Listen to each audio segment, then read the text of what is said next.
자, 오늘 이 영상을 보고 계신 남성분들께 먼저 질문 하나 던지면서 시작해 보겠습니다.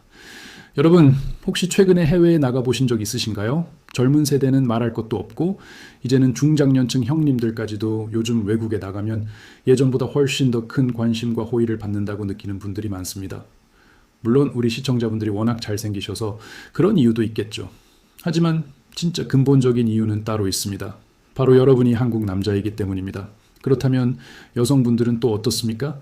K-뷰티의 본고장에서 온 한국 여성들의 미모와 스타일은 이미 수많은 나라, 아니 이제는 지구 전체에서 하나의 롤 모델이자 미의 기준처럼 통하고 있습니다.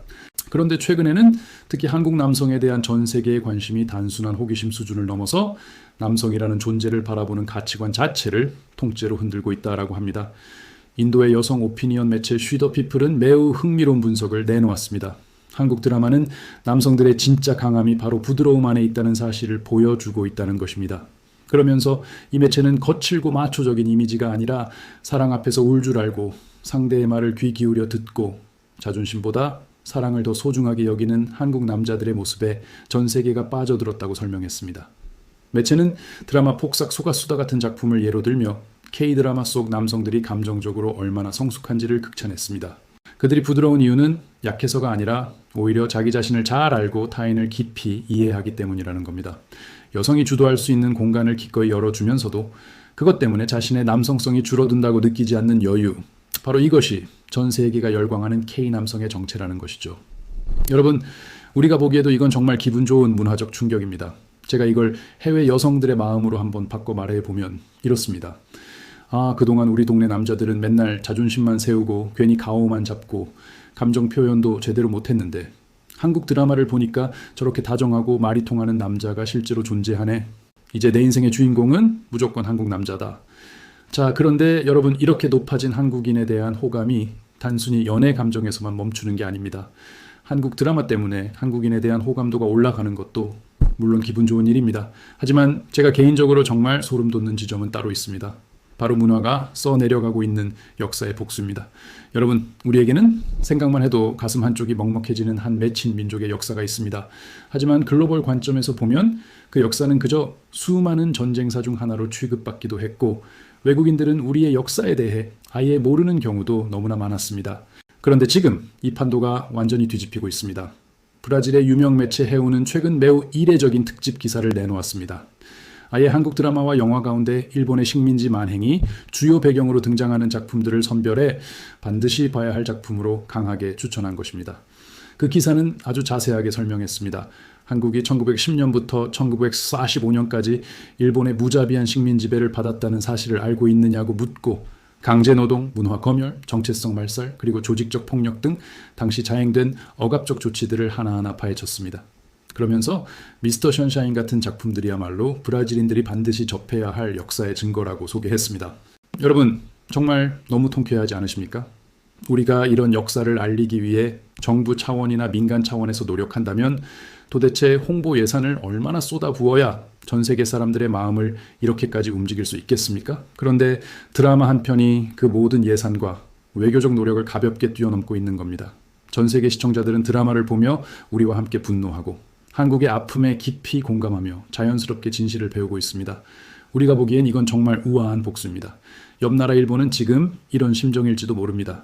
아니, 우리는 이 부끄러운 역사를 조용히 덮으려고 수십 년을 공들였는데 한국인들은 드라마 하나 제대로 만들어서 전 세계 안방극장에 우리 만행을 HD 화질로 생중계하고 있잖아. 전 세계가 미스터 션샤인을 보며 눈물을 흘리고 있는 지금 역사를 부정하는 자들이 설 자리는 점점 더 좁아지고 있습니다. 자, 그런데 이렇게 정신적 가치를 전하는 한국 드라마의 위상은 이제 실제적인 러브콜로 이어지고 있습니다. 상황이 이렇다 보니 전 세계 국가들은 한국 드라마가 제발 우리 동네에 와서 촬영해 주기만을 목 빠지게 기다리고 있습니다. 단순히 관광 홍보를 위해서가 아닙니다. 한국 드라마가 온다는 것 자체가 그 지역의 글로벌 가치가 올라간다는 일종의 인증 마크가 되어버렸기 때문입니다. 최근 싱가포르를 대표하는 메이저 일간지 스트레이트 타임즈가 보도한 내용을 보십시오. 주지훈과 이준호라는 한국의 톱스타들이 출연하는 넷플릭스 드라마 바이킹이 싱가포르에서 촬영된다는 소식을 신문 일면급으로 비중 있게 다뤘습니다. 사실 이건 현지 엑스트라를 모집한다는 어떻게 보면 사소한 정보였습니다. 그런데 그 작은 소식 하나가 싱가포르 전체를 들썩이게 할 만큼 큰 뉴스가 된 것입니다. 20대부터 40대 사이에 운전면허 보유자를 구한다는 구체적인 조건까지 온 나라에 퍼졌습니다. 이게 무엇을 뜻할까요? 이제 한국 드라마는 싱가포르 같은 선진국에서도 아이고 저희 싱가포르를 배경으로 써주셔서 감사합니다 라는 말이 나올 만큼 거물급 콘텐츠가 되었다는 뜻입니다. 자, 이번에는 멕시코로 가보겠습니다. 브라질과 함께 남미 한류의 양대 산맥으로 불리는 멕시코. 그곳에서 투메거지는 최근 거의 비명에 가까운 환호를 보냈습니다. 제목조차 아직 정해지지 않은 한국의 거대 예산 드라마가 멕시코 시티와 오아사카 해변을 촬영지로 낙점했기 때문입니다. 더 재미있는 건 캐스팅 조건입니다. 멕시코 현지인들을 대거 조연과 보조 출연자로 뽑는데 여기서 한국 드라마 팬들이 절대적으로 유리하다는 소식이 전해진 것입니다.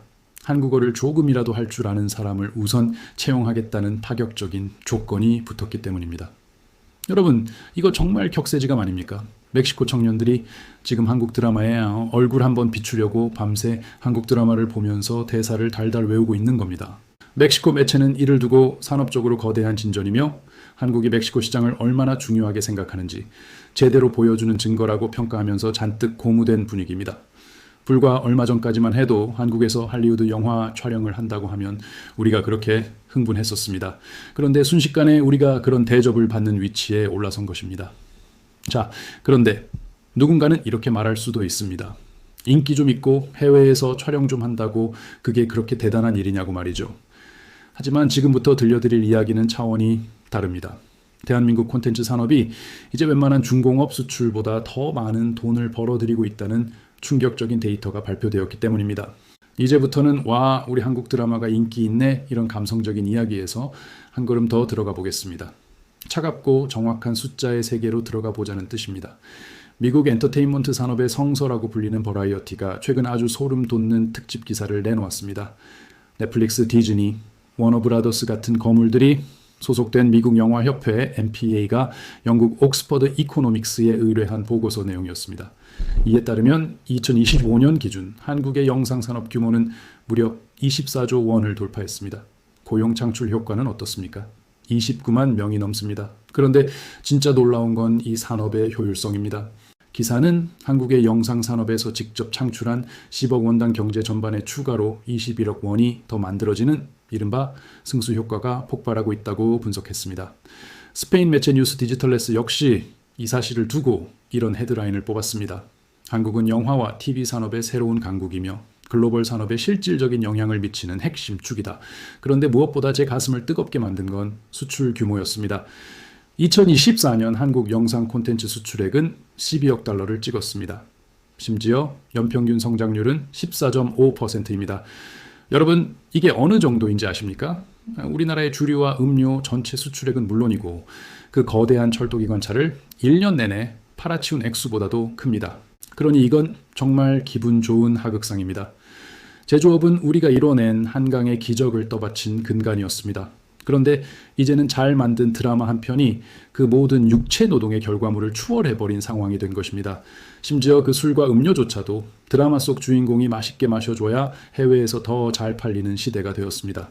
게다가 여기에 관광 효과는 덤으로 따라옵니다. 외국인 관광객 10명 중 4명은 한국 방문의 결정적 동기로 한류 콘텐츠를 꼽았습니다. 특히 드라마 폭삭 속았수다 덕분에 제주 해녀 박물관 방문객이 60% 폭증했다는 수치는 콘텐츠가 지역 경제의 심장을 어떻게 다시 뛰게 만드는지 보여주는 완벽한 사례입니다. MPA의 수장 찰스 리브키는 이렇게 선언했습니다. 한국의 시청각 산업은 이제 세계에서 가장 영향력 있는 산업 중 하나다. 자, 이제 이해가 되십니까? 이제 전 세계 글로벌 스튜디오들이 자신들의 핵심 경쟁력을 확보하기 위해 한국 제작사들에게 백지수표를 내미는 시대가 온 것입니다. 하지만 여러분, 이렇게 어마어마한 경제적 수치가 가능했던 건 단순히 운이 좋아서가 아닙니다. 전 세계가 지금 한국 드라마의 공식을 연구하기 시작했기 때문입니다. 아르헨티나의 유명 매체 토도 노티시아스는 최근 전 세계 팬들이 한국 드라마에 열광하는 가장 강력한 이유 중 하나로 이른바 16부작의 마법을 꼽았습니다. 여러분도 잘 아시다시피 미국과 유럽 드라마에는 오래된 고질병이 있습니다. 인기가 있으면 방향도 없이 시즌이 기하급수적으로 늘어나다가 시청률이 조금만 떨어지면 결말도 없이 뚝 끊겨버리는 병폐 말입니다. 하지만 한국 드라마는 그런 시스템과 완전히 다릅니다. 약 70분 분량의 16개 에피소드라는 아주 명확하고 깔끔한 모델을 고수합니다. 매체는 이 구조가 자원을 가장 효율적으로 쓰면서도 시청자의 몰입도를 한순간도 놓치지 않는 황금 비율이라고 극찬했습니다. 8분이나 10분은 서사가 부족하고 20분은 너무 늘어집니다. 그런데 16분은 캐릭터의 서사를 깊이 있게 펼쳐내면서도 완결된 이야기를 전달하는 완벽한 균형이라는 겁니다. 에피소드 하나하나가 마치 영화 한 편 같은 퀄리티를 유지할 수 있는 비결이 바로 여기에 있다는 것이죠. 하지만 여러분, 우리가 보기엔 이건 외신들이 절반만 알고 하는 이야기입니다. 사실 이 16부작이라는 숫자는 우리 방송사들이 분기별 라인업을 짜고 광고 수주를 극대화하기 위해 처절하게 계산해낸 생존의 숫자였습니다. 심지어 영국 BBC는 한국의 제작 시스템을 이렇게 칭송했습니다. 품질을 유지하면서 일정과 비용을 완벽하게 통제하는 실시간 제작의 기적. 방송과 동시에 촬영과 편집이 이루어지는 이른바 생방송 시스템이 시청자의 반응을 즉각 반영해 시청률을 끌어올린다는 분석입니다. 물론 이것도 맞는 말입니다. 하지만 그 이면에는 제작진과 배우들의 영혼을 갈아 넣는 비합리적인 노동 강도가 버티고 있었다는 사실을 우리는 잊어서는 안 됩니다. 제작비의 한계, 열악한 환경, 부족한 시간, 이 모든 것을 오직 우리 제작진에 미친 재능과 피땀 눈물로 버텨온 말 그대로 기형적인 기적이었던 셈입니다. 그런데 외국인들은 그 처절한 사투를 효율적인 시스템이라며 부러워하고 있습니다. 그러니 서구권 제작자들의 속마음은 아마 이럴 겁니다. 아니, 우리는 수천억 원을 들여서 수년을 찍어도 저런 퀄리티가 안 나오는데 한국인들은 고작 며칠 밤 새우고 라면 먹으면서 찍는데 어떻게 매 에피소드가 영화처럼 나올 수 있지? 이거 마법? 아니면 반칙 아니야? 하지만 여러분, 지금부터 드릴 말씀은 정말 놀라운 반전입니다. 전 세계 스트리밍 시장을 집어삼킨 제왕 넷플릭스의 상징이 무엇이라고 생각하십니까? 바로 빈지워칭. 다시 말해 전 회차를 한꺼번에 공개해서 시청자들이 잠도 못 자고 끝까지 몰아보게 만드는 모델입니다. 그런데 이 견고해 보이던 넷플릭스의 철칙이 바로 우리 한국 드라마 때문에 산산조각 났습니다. 미국의 권위 있는 매체 스크린렌트는 최근 한국의 한 작품이 넷플릭스의 규칙을 완전히 다시 썼다며 감탄 섞인 분석을 내놓았습니다. 그 주인공은 이제 전설이 된 드라마 사랑의 불시착입니다. 당시 넷플릭스는 이 드라마의 방영권을 한국 본방송과 동시에 확보했습니다. 그러다 보니 넷플릭스의 전매 특허인 한 번에 전부 공개하기를 할 수 없었습니다. 어쩔 수 없이 매주 딱 2회씩만 감질나게 공개했는데 바로 여기서 기적이 터졌습니다. 매주 다음 에피소드를 기다리는 그 지연된 만족감이 오히려 시청자들의 갈증을 폭발시켰고 수천만 명의 팬들이 매주 주말만 되면 넷플릭스 앞으로 집합하는 기현상이 벌어진 것입니다. 매체는 이렇게 분석했습니다. 만약 넷플릭스 방식대로 한 번에 전부 공개했다면 이 작품은 지금처럼 세계적인 신드롬이 되지 못했을 것이다. 천천히 전개되는 서사와 복잡한 감정선을 음미할 시간이 필요했던 시청자들에게 한국식 주간 방영이 오히려 신의 한 수가 되었다는 것입니다. 결국 넷플릭스는 이 사건 이후 자신들의 오리지널 대작들조차 파트 2로 나누거나 주간 공개를 도입하는 등 한국식 시스템을 이식하기 시작했습니다. 이건 정말 한국 드라마가 넷플릭스에 기분 좋은 독을 푼 셈입니다. 넷플릭스 CEO는 사랑의 불시착의 흥행을 보면서 아마 이런 생각을 했을 것입니다. 아니, 우리는 한꺼번에 다 보여주는 게 우리 기술력의 상징인 줄 알았는데 한국인들은 매주 일요일 밤마다 전 세계 사람들을 줄 세우고 있네. 아, 이게 진짜 콘텐츠의 힘이구나. 우리도 이제 한국처럼 줄 좀 세워보자. 하지만 사실 이것은 단순히 공개 방식만 달랐던 문제가 아닙니다. 한국의 작가와 감독들이 16부작이라는 긴 호흡 안에서 매주 시청자의 심장을 쥐락펴락하도록 설계해온 그 정교한 밀당의 기술을 글로벌 플랫폼이 인정한 것입니다. 이제 넷플릭스는 한국의 방식을 그냥 따라하는 정도가 아닙니다. 한국의 방식을 존경하면서 배우고 있는 것입니다. 자, 여러분, 오늘 우리가 함께 전 세계 구석구석을 훑어보며 확인한 이 뜨거운 소식들의 끝은 결국 하나의 결론으로 모입니다. 대한민국은 이제 단순히 콘텐츠를 잘 만드는 나라를 넘어 인류의 문화를 이끌어가는 글로벌 표준의 자리에 올라섰다는 사실입니다. 우리는 오늘 분명히 보았습니다. 인도의 여성들이 한국 남자의 부드러움 속에서 진정한 강함을 발견하는 장면을 말입니다. 브라질의 시청자들이 우리 드라마를 보며 일제강점기의 잔혹한 진실에 분노하는 놀라운 장면도 함께 확인했습니다. 수조 원의 외교 예산으로도 수천 명의 외교관으로도 해내기 어려운 일을 단 한 편의 드라마가 해내고 있는 것입니다. 이것이 바로 우리가 그토록 바라왔던 소프트 파워의 정점입니다. 그런데도 아직 어떤 사람들은 이렇게 말합니다. 에이, 그거 다 반짝 인기 아니냐고 말이죠. 하지만 여러분, 제가 오늘 보여드린 숫자를 꼭 기억하십시오. 철도기관차를 팔고 전 세계에 술을 팔아 벌어들이는 수익보다 더 많은 달러를 벌어들이는 24조 원 규모의 거대 산업. 고용승수 3점 사라는 경이로운 수치로 우리 청년들의 미래를 책임지는 국가기관 산업. 심지어 전 세계가 자기 안방으로 모시지 못해 안달이 난 산업. 무엇보다 전 세계인들이 중독되어 계속 더 달라고 애원하고 있는 산업. 이런 것을 어떻게 반짝 인기라고 부를 수 있겠습니까? 게다가 우리는 이제 글로벌 거물들의 룰까지 바꾸고 있습니다. 스트리밍의 제왕 넷플릭스가 한국 드라마의 호흡에 맞추기 위해 자신들의 철칙이었던 몰아보기를 포기했습니다. 전 세계 스튜디오들이 한국 제작사들에게 백지수표를 내밀며 제발 우리와 손잡아 달라고 애원하는 시대가 되었습니다. 우리는 지금 할리우드와 어깨를 나란히 하는 수준을 넘어 글로벌 콘텐츠 산업의 게임 체인저로 당당히 서 있습니다. 하지만 여러분, 제가 오늘 가장 강조하고 싶은 것은 이 화려한 영광의 그림자 속에 가려진 진짜 주인공들의 이야기입니다. 과거 업계에서 직접 목격했던 그 처절한 현장 말입니다. 제작비의 한계, 열악한 처우, 그리고 밤낮 없는 강행군.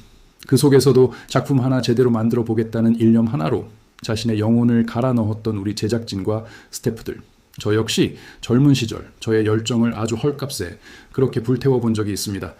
외신들이 효율적인 시스템의 기적이라며 부러워하는 그 16부작의 마법 이면에는 사실 우리 한국인 특유의 천재적인 재능과 지독한 책임감이 버티고 있었습니다.